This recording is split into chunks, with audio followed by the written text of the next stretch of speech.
saludar al maestro Ricardo Sevilla, coordinador de investigaciones especiales en Regeneración MX y miembro de esta familia sin censura, porque en otras noticias y en otros personajes, el presidente Andrés Manuel López Obrador ha destapado una y otra vez a Ernesto Zedillo. Y hoy sabemos también que Ernesto Zedillo es un hombre beneficiado de Citibanamex. Mi querido Ricardo, te saludo con mucho gusto, un abrazo.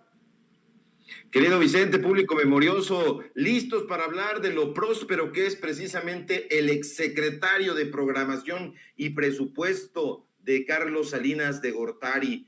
Y es que Ernesto Zedillo Ponce de León, este sujeto que, como bien glosas, es señalado por haberse enriquecido desde la dirección de Citigroup, es una auténtica fichita. Recordemos, público memorioso, que aunque fue salinista, ulteriormente traicionó al propio Salinas de Gortari y ordenó incluso el arresto de Raúl Salinas de Gortari, hermano de su ex jefe. Así de avieso era y seguirá siendo Zedillo.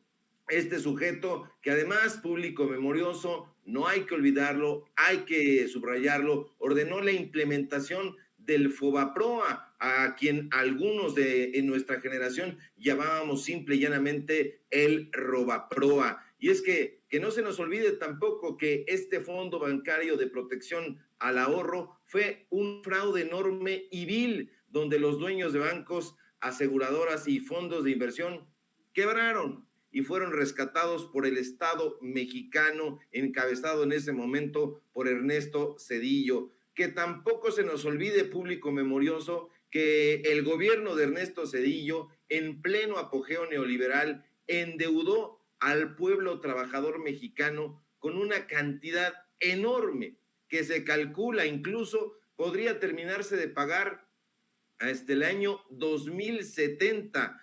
Fue una estafa cuyo volumen no deja de aumentar en el mercado y por la cual ya pagamos, no los ricos, sino nosotros, el pueblo, más por los intereses que por el monto inicial de dicha deuda. ¡Ay, Zedillo, mísero ladrón de cuello blanco! Gracias a él, hasta el día de hoy, querido Vicente, los trabajadores mexicanos seguimos pagando más de 43,000 millones de pesos, sí, 43,000 millones de pesos, hay que subrayar esa cifra, al año, en una deuda que se generó hace más de 2 décadas. Y es que los bancos y empresas privadas que fueron a la quiebra lo hicieron justamente a partir de cobrarse los montos que se habían prestado entre ellos mismos, violando leyes y regulaciones, ganando, como se sabe, millonarios intereses. Pero eso no es todo. Ernesto Zedillo, que fue presidente de México de 1994 a 2000,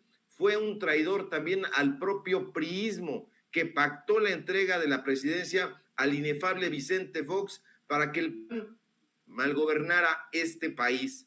Recordemos también que en épocas de Felipe Calderón, para ser exactos, en 2010, Zedillo fue nombrado director de Citigroup.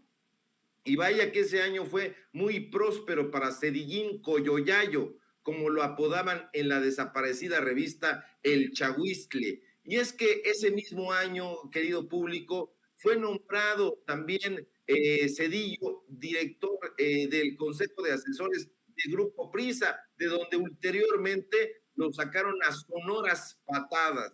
El expresidente Zedillo también fue designado en 2008 para formar parte de una comisión para la evaluación de la modernización del Banco Mundial. Hay que recordar que es un globalista de marca ACME. Zedillo también antes tomó un sitio en el Consejo para el Programa de Desarrollo Global de la Fundación Bill y Melinda Gates en 2007.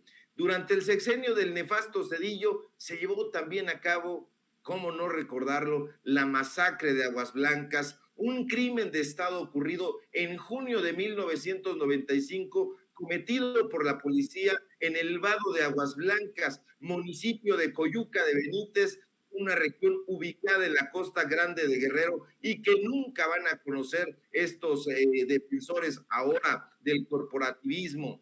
Que no se nos olvide, público memorioso, los datos duros, que el 28 de junio de 1995, precisamente en Aguas Blancas, un grupo de campesinos de la organización campesina de la Sierra del Sur se dirigían hacia Atoyac de Álvarez cuando fueron detenidos por un retén de la Policía Judicial del Estado de Guerrero allá en ese vado de Aguas Blancas. Al momento de pedir que bajaran estos elementos terribles de la policía, realizaron disparos contra los campesinos, dejando un saldo, como se sabe, de 17 muertos y 23 personas heridas.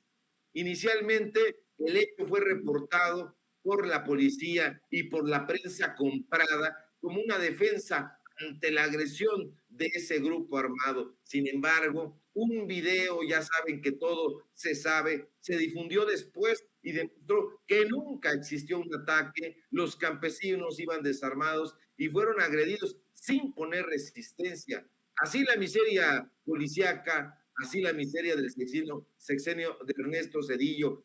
A Zedillo, que también aparece en los directorios de corporativos como Alcoa Corp, Procter & Gamble, siempre le ha gustado mucho el billullo, tanto que ese gusto por el poderoso caballero que es Don Dinero lo llevó a asociarse con el crimen organizado, concretamente y para ser precisos, con la organización de los hermanos Amezcua Contreras, conocidos como los reyes de las metanfetaminas y de colofón, las investigaciones ministeriales y militares en contra de quien fuera el poderoso secretario particular de Zedillo, el licenciado, así le decían, Liévano Sáenz. Ah, vaya, Cedillín Coyollado, no contábamos con su astucia. Y bueno, pues esta es la ficha de Ernesto Zedillo Ponce de León, que en 10 años Zedillo haya ganado más de 3,000 millones de dólares como directivo de Citigroup. No nos sorprende que desde 2011, año de su llegada al grupo financiero estadounidense que adquirió Banamex en ese momento, le haya dado empleo y haya atesorado un salario muy bien remunerado, unas riquezas sin precedentes, tampoco nos debe sorprender. Ya lo decía Voltaire, no pienses que el dinero lo hace todo o acabarás haciéndolo todo por dinero. Así es, y bueno, pues vaya exhibidas, sobre todo después de que Mario Vargas Llosa pidiera un monumento, una estatua para Zedillo, ¿te acuerdas? Hace un par de semanas, creo. Bueno, pues, pues sí, se merece una estatua, Ernesto Zedillo, pero en el patio de la casa de Mario Vargas Llosa, con todo lo que hoy nos estamos enterando, bueno, que sabíamos, pero que estamos recopilando, Ricardo. Así es, y perdón por el exabrupto, pero merece una estatua fálica ahí precisamente en la casa del peruano español Vargas Llosa. Y bueno, pues es que es Vargas Llosa, hay que recordar también la amistad que lo unió también a Ernesto Zedillo, porque a través de la amistad con Octavio Paz, pues ellos llegaron ahí como intelectuales plenipotenciarios ahí a entrevistarse incluso en casa del mismo Ernesto Zedillo. Hay que recordar también que fue gran amigo de los potentados del dinero, Octavio Paz, y que ahí introdujo a este intelectual neoliberal que hoy va de la mano, ahí del brazo de Ricardo Salinas Pliego y le paga videos, documentales, ediciones de libros a través de Fundación Azteca y que ya en su momento, porque ya nos está llegando la documentación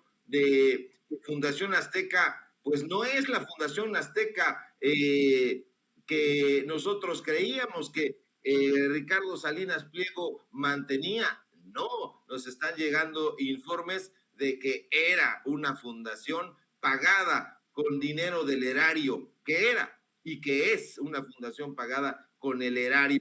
Ya estaremos dando a conocer esa documentación y esos testimonios, porque vale muchísimo la pena que la gente, que el público memorioso de aquí, de Sin Censura, se documente. Ese es el trabajo periodístico que a nosotros nos caracteriza. Datos duros que le den al neoliberalismo en la cabeza hueca que tiene.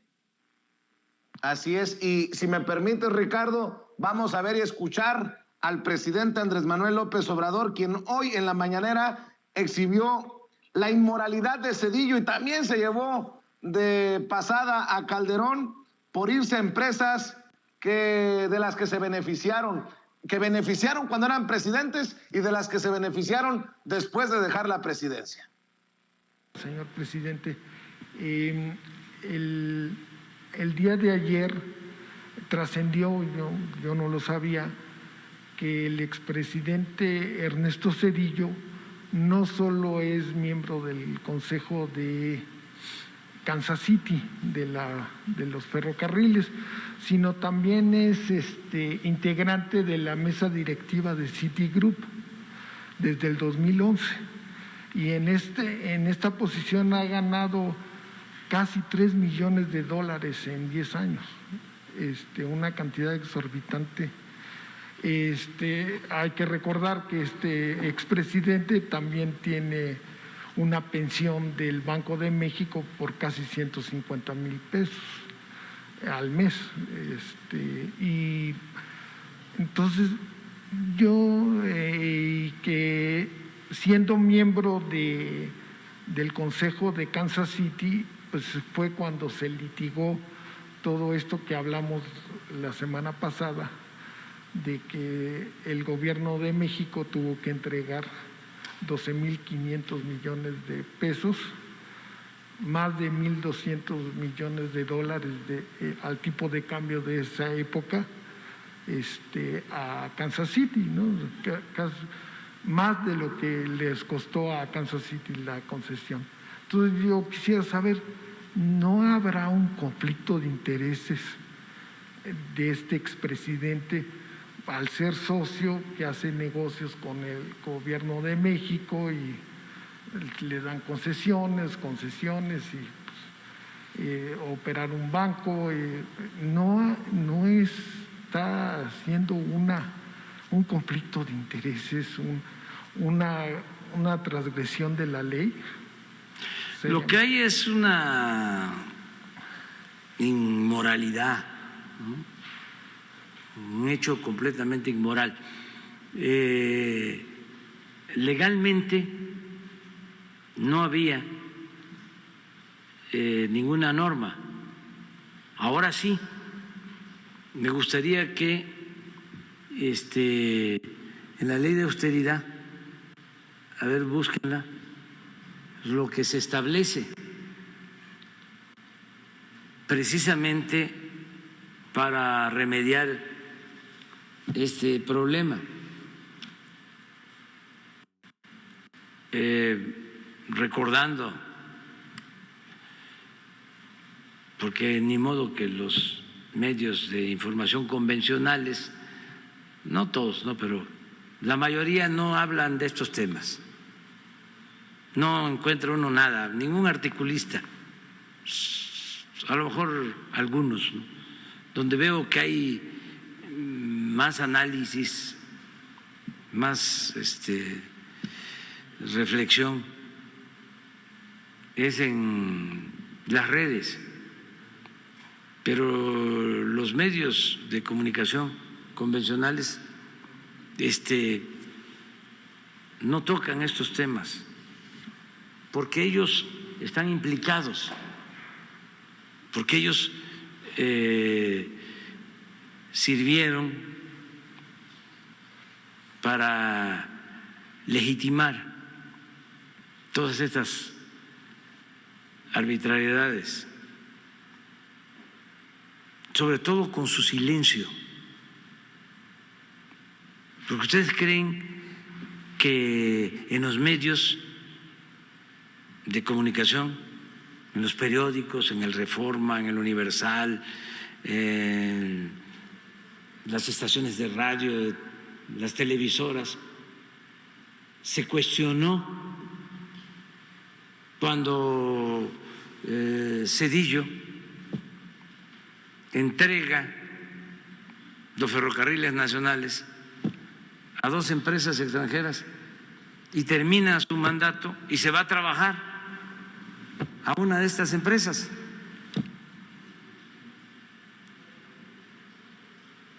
¿Creen ustedes que se cuestionó eso en su momento? Nada. Si por eso estamos viviendo un momento estelar en la vida pública del país, porque ahora sale todo, se ventila todo. Pero antes, tan se ventila todo y sale todo que hoy precisamente, querido Ricardo Sevilla, nos estás hablando de este personaje que forma parte de la directiva de Citigroup, no del 2011, desde el 2010 me enviabas un mensaje y bueno, el presidente también aprovecha para meterle un llegue, un raspón a esos que han callado y que siguen callando, porque dice, esto solamente se ventila en redes, con muy contadas excepciones en los medios tradicionales, porque yo no veo a Mario Amparo Casar, no veo a Leo Zuckerman, no veo a Raimundo Rivapalacio, pues diciendo de qué extensión ha sido la grosería, la inmoralidad, diría el presidente Andrés Manuel López Obrador, de Ernesto Zedillo Ponce de León. Así es, hay que ser muy precisos con las fechas. Es directivo Ernesto Zedillo Ponce de León, Zedillín Coyoyayo, insisto, ese es el apodo que le daban en su sexenio. Sí hubo críticas, había una prensa de izquierda, esa prensa de izquierda estaba sobre todo en la bruma. Ahí están esas revistas, por ejemplo, de los moneros en el Chahuiztle, ya desaparecida, ya después vendría el Chamuco, pero ahí le apodaban precisamente Zedillín Coyoyayo. Yo recuerdo que incluso había unas imágenes donde estaba Zedillín Coyoyayo en un triciclo y tenía atrás al ex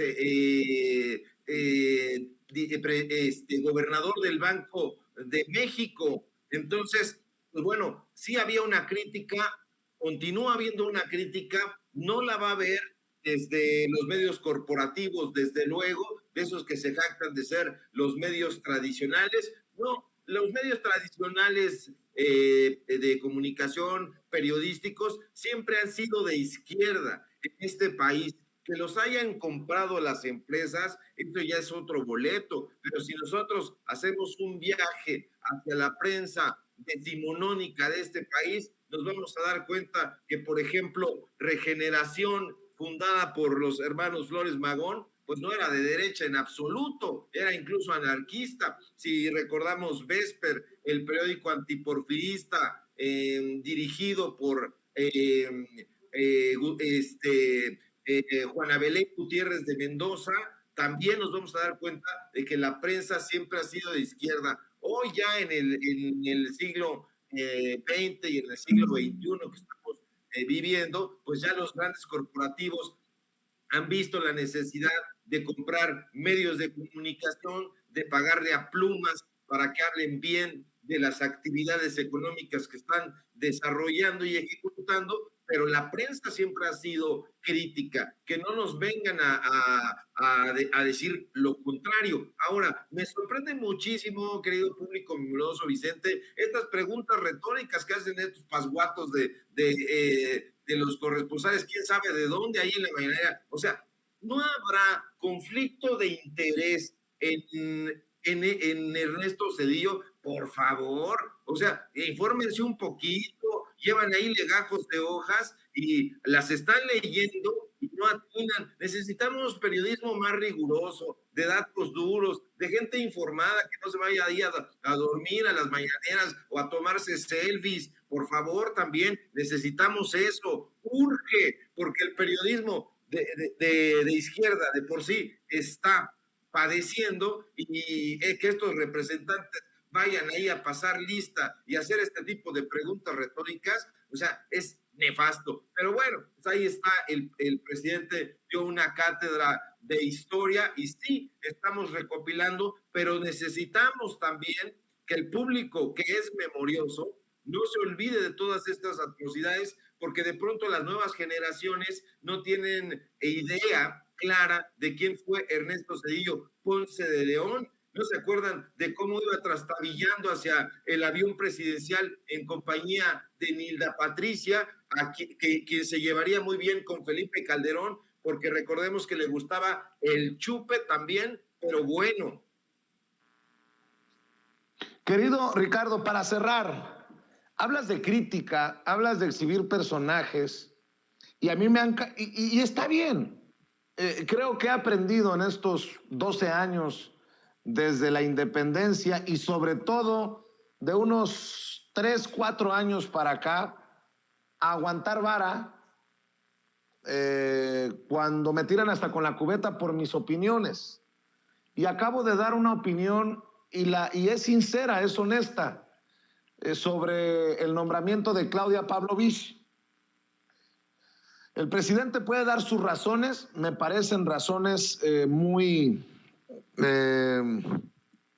pobres, pues sí, no hay de otra manera, de que ella le pidió, de que ella le dijo que estaba interesada en las relaciones internacionales y que quería irse a alguna representación, y el presidente accedió diciéndole que preparara a su familia. Aquí acabo de decir que ojalá que el presidente, ojalá que el canciller Marcelo Ebrard reconsideraran este caso de Claudia Pavlovich, porque nadie me lo va a contar. Estoy a nivel acá abajo con la gente de a pie, estoy a ras de suelo escuchando las opiniones de las personas en Sonora que dicen: votamos en contra de eso, por eso votamos porque llegara la cuarta transformación a Sonora y nos meten a Claudia Pavlovich como representante de México en Barcelona. ¿Hasta dónde y cómo lidiar con esto, maestro Ricardo Sevilla? Porque, digo, muy a conveniencia los que se creen puros, y hay en todos lados, desde el lado de López Dóriga, Carlos Marín y Loret de Mola, y también del lado de los que se dicen de la cuarta transformación, que a conveniencia disparan dardos cuando no les gusta lo que uno dice. Y si el presidente nos abre la puerta, y si realmente cuando Carlos Loret de Mola dice que Andrés Manuel López Obrador es un peligro para la libertad de expresión, nos pitorreamos de Carlos Loret de Mola porque tiene la oportunidad de salir a la radio, al periódico, a la televisión a decirlo. Pues lo que estamos haciendo es tomarle la palabra al presidente. Pues, si hay libertad de expresión hay que ejercerla. ¿Cómo entiendes esto? Porque es un ejemplo interesante, ¿no? De Claudia Pavlovich, y espero que sea uno de los últimos segmentos que hagamos sobre esto para esperar lo que pase con este nombramiento polémico de la exgobernadora priista de Sonora. Sí, yo también veo una mala decisión. A lo mejor fue una decisión estratégica. A lo mejor, bueno, hay que recordar que Claudia Pavlovich, ahora yo ya sé que es Pavlovich, antes pensaba que era Pavlovich, pero es Pavlovich. Bueno, que esta mujer es priista y bueno, pues ahorita está en curso la aprobación de la reforma eléctrica. Y pues a lo mejor es una estrategia política de pragmatismo allegarse a algunos personajes del PRI para perseguir intereses mayores, pero sin duda Claudia Pavlovich es una de las personas más nefastas ya en términos de personalidad política que hayan existido. Yo lo recuerdo perfectamente porque a mí me tocó trabajar precisamente en el Instituto Mexicano del Seguro Social cuando se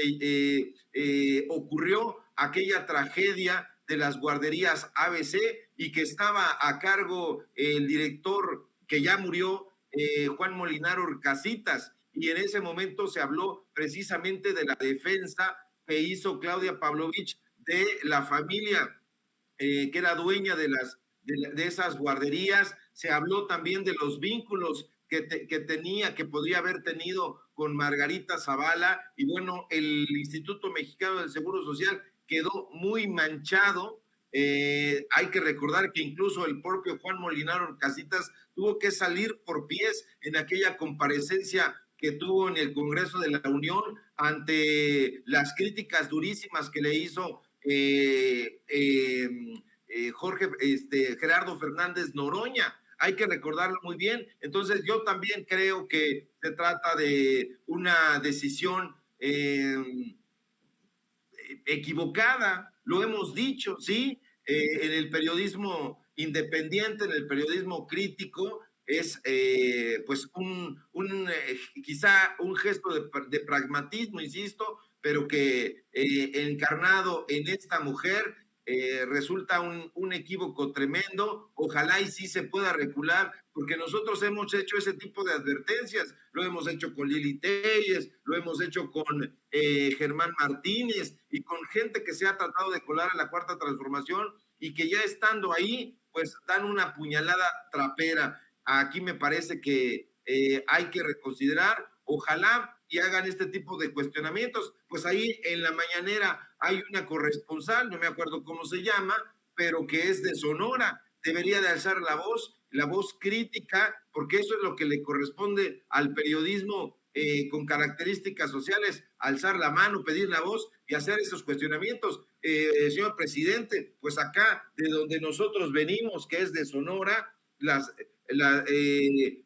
información es esta, los datos de la gente es este, el padecer de la población es este y el sentir de la gente es este. No puede estar y que se lo den a conocer, pero no lo hacen este tipo de cuestionamientos de lucimiento, se van y tú puedes ver ahí a la gente, no está apelando a lo que está diciendo el presidente, ni lo que se está cuestionando los compañeros, están metidos en sus teléfonos, son una desgracia también esos periodistas, debería de haber mucho mayor frontalidad. Nosotros ya fuimos, hicimos cuestionamientos, ¿por qué están esos personajes ahí desde hace 22 años? Nos referíamos a Amparo Casar, hacemos ese tipo de cuestionamientos y eso es lo que tiene que hacer un periodista, que no le tema, y ya si los corren, pues ya ni modo, pero hay que servir a la nación, a intereses mayores, siguiendo el ejemplo del presidente. Ofelia Porras escribe en el chat: Vicente, ya expresaste tu opinión al nombramiento de Claudia todo el día de ayer. Si continúas, vas a parecer que tienes otro interés al respecto. Pues yo les recuerdo que el caso de Brenda Lozano no lo soltamos por semanas. Perdón.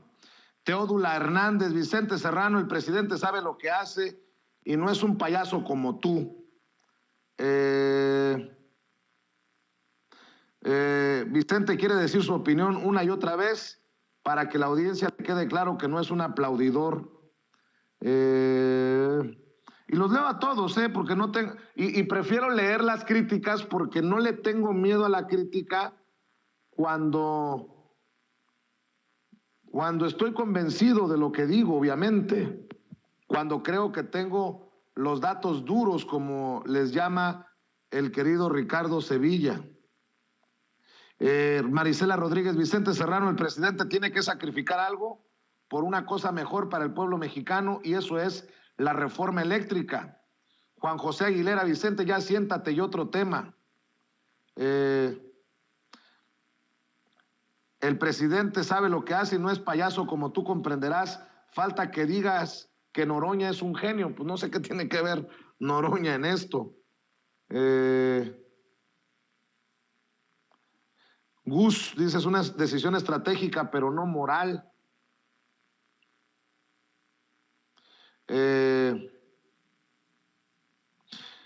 Roelito Valadez: recuerden que el presidente sabe jugar el ajedrez político, él va adelante 3 jugadas, pero se ha equivocado también, se ha equivocado. Y el que diga que no se ha equivocado, que por favor me salte para debatir con casos. Rocío Samarripa dice: otro tema, Vicente. Marimor dice: pon una demanda penal. Oigan, deberían de pedirle la demanda penal al hoy gobernador Alfonso Durazo, que fue el que dijo hasta del agua en el drenaje al cuello de Claudia Pavlovich en su momento, o de cómo iba a terminar el sexenio de Claudia Pavlovich si a 3 años Sonora ocupaba el primer lugar en corrupción. No lo dije yo. Dice Teodulo Hernández, ya bajaste de nivel, Serrano, lástima. Bueno, mi querido Ricardo Sevilla, pues para eso nos alquilamos y qué bueno que la gente opina, porque yo siempre les he dicho, no me crean ni a mí a ojos cerrados. Mi querido Ricardo, ¿por qué no cerramos invitando a la gente para que te apoye en tus trincheras, para que te apoye en redes sociales? Claro que sí, querido público memorioso. Vicente, síganme por favor en Twitter, @Sevilla Crítico, en Facebook, Ricardo Sevilla, así nada más. En Los Datos Duros, hoy tenemos programa de lunes a viernes, estamos transmitiendo completamente en vivo de 4 a 5 y media de la tarde. Síganos también en Tiempos de Canallas, esta parodia, esta sátira política que hace falta para que no sea tan solemne la izquierda, nunca lo hemos sido. Entonces, acompáñenos ahí de lunes a viernes de 8 a 9 hora del centro de México, y aquí en